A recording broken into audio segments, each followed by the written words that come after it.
আজ আমরা এই জলসার মধ্যে বসেছি, প্রত্যেকের উদ্দেশ্য হলো আল্লাহকে খুশি করার জন্য। কাকে? আজ আমরা মাথায় টুপি পরি, মসজিদের মধ্যে নামাজ পড়ি, আমরা দান সদকা করতে থাকি, খয়রাত করি, হজ করি, যাকাত দিই। এই যে আমলগুলো, এই সমস্ত কিছু আল্লাহ রাব্বুল আলামিনকে রাজি করার জন্য, খুশি করার জন্য। আসমানকে প্রশ্ন করবেন, ও আসমান তুমি দাঁড়িয়ে আছো কেন? আসমান জবাব দেবে, শোনো শোনো, দাঁড়িয়ে এই জন্য আছি, মানব জাতি আল্লাহ তাআলার নাফরমানি করতে পারে, আমি আসমান কখনো করতে পারি না, আমি এই জন্য দাঁড়িয়ে আছি। আমার আল্লাহ আমাকে দাঁড় করিয়ে রেখেছে, আমার আল্লাহকে খুশি করার জন্য দাঁড়িয়ে আছি। জানেনকে প্রশ্ন করবেন, ও জানেন তুমি হিলো দেবে না কেন? তুমি নড়াচড়া করো না কেন? তুমি চুপচাপ কেন স্থির হয়ে আছো কেন?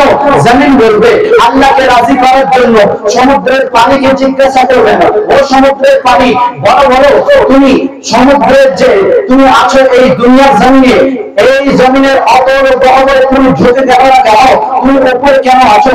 সমুদ্রের জল আপনাকে জবাব দেবে, শোনো শোনো ও দুনিয়ার মানুষ, আল্লাহ তাআলা আমাকে যেইভাবে রেখেছে আমি পানি একইভাবে আছি। কেন? আমি চাই আমার আল্লাহকে রাজি করতে। একইভাবে দুনিয়ার মধ্যে প্রত্যেকটা মানুষকে জিজ্ঞাসা করবেন, যারাই হজ করতে যায় সবাই জবাব দেবে আল্লাহকে রাজি করার জন্য, আল্লাহকে খুশি করার জন্য। তাহলে এখান থেকে আমরা বুঝতে পারলাম যত কুল কায়নাত সমস্ত কিছু আমার আল্লাহকে রাজি করতে চাই, আমার আল্লাহকে খুশি করতে চাই। আর আমার আল্লাহ কি বলে? আমার আল্লাহ কোরআনে কারীমের মধ্যে ঘোষণা করেন, ওয়ালা সাউফা ইউতিকা রাব্বুকা ফাতারদা। ও আমার হাবিব, দুনিয়াবাসী আমাকে রাজি করতে চাই, আর আমি আল্লাহ আপনাকে রাজি করতে চাই। বলুন সুবহানাল্লাহ। ওয়ালা সাউফা ইউতিকা রাব্বুকা ফাতারদা। আমার হাবিব, আপনাকে আমি এত দান করব, এত দিব যে আপনি নিজে রাজি হয়ে যাবেন, নিজে খুশি হয়ে যাবেন। বলুন সুবহানাল্লাহ।